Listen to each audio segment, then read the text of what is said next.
Welcome to the Boxing Enquirer. So tonight, or maybe tomorrow morning, is what we've all been waiting for. A massive fight. Errol Spence taking on Terence Crawford. Now, what I'm going to do, I'm going to read you statements from Kell Brook, who has fought both, who will break down what he thinks are their sort of flaws and the good things and who he thinks are going to win. Then I'll give you my opinion and my breakdown after. So this is from DOCZ News. Former IBF welterweight world champion Kell Brook has exposed the weaknesses both Errol Spence and Terence Crawford possess ahead of their undisputed showdown on Saturday night. With Spence and Crawford high up on many pound-for-pound lists, this contest has been billed as a 50-50 fight, but there are still flaws within their respective styles in Brook's eyes. Brook fought both Spence and Crawford in 2017 and 2020, respectively, but on both occasions the Sheffield fight was stopped. Now, ahead of what is set to be a memorable event in Las Vegas, Brook has drawn on his past experience and revealed the flaws of the two Americans, starting with Spence. Spence can get a bit frustrated in a fight early on. I noticed that when I fought him, and over the years since, Brook said when speaking to the Metro, courtesy of Free Bets bookmakers. He can get hit and he can get hurt. Moving on to Crawford, Brook was quick to point out that the WBO welterweight title holder is somebody who starts slow. With Terence, I think there's times early on when I was sharpshooting and outboxing him in the early rounds when we fought. Brook continued. Crawford is not the fastest starter. He warms up and gets better as the fight goes on. It is hard to go back to both fights, but it's going to be incredible. There is going to be bombs and haymakers at some stage, and there is going to be a lot of deep tactical work, extremely high-level fighting around the ring. We will see it all. Okay, so they're the views of Kell Brook, who of course fought them both. I mean, I have to say that for Kell Brook, he wasn't at his best when he fought both fighters because of the fight that he took, which was badly advised, in my opinion, from Eddie Hearn against Golovkin.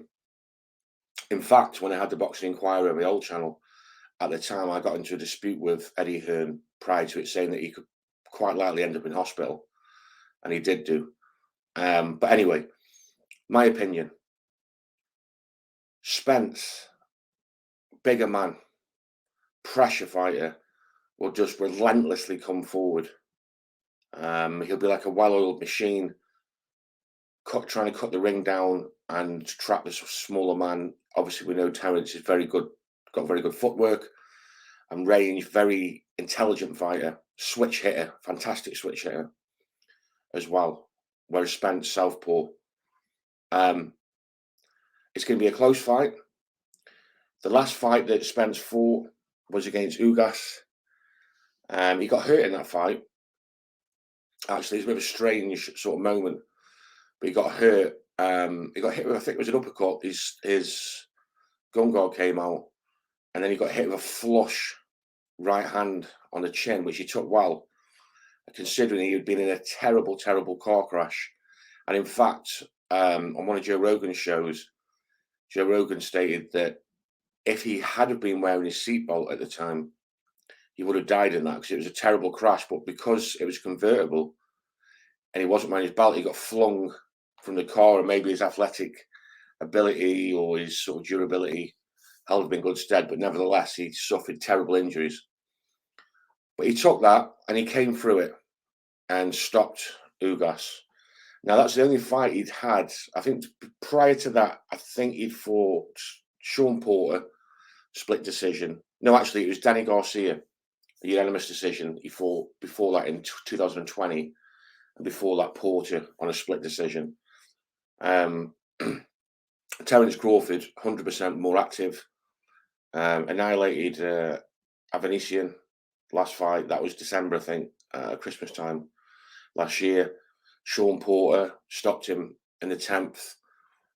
He caught Sean Porter coming in for the first one, sort of a flash knockdown, and then Porter jumped in again, and he got caught with a barrage of shots, a left and a right, a couple of right hands, from Terence Crawford, dropped down, and he was punching the ground with frustration. I remember Porter, such a competitive athlete, but his dad threw the towel in that one.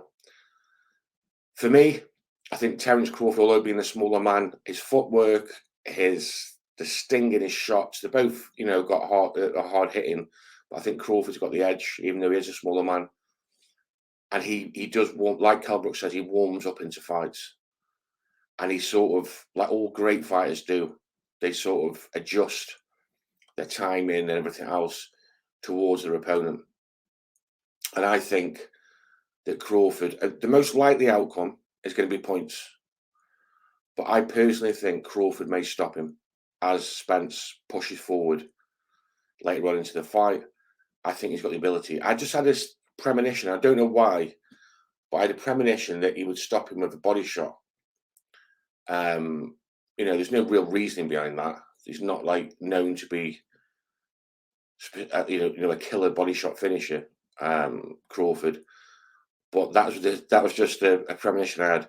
But I think that Crawford will stop him late on, between rounds 10 to 12, is my opinion. So it'd be great to hear what your opinions are in the comment box, and like and share if you enjoyed the video. All right, guys, thank you. Take care.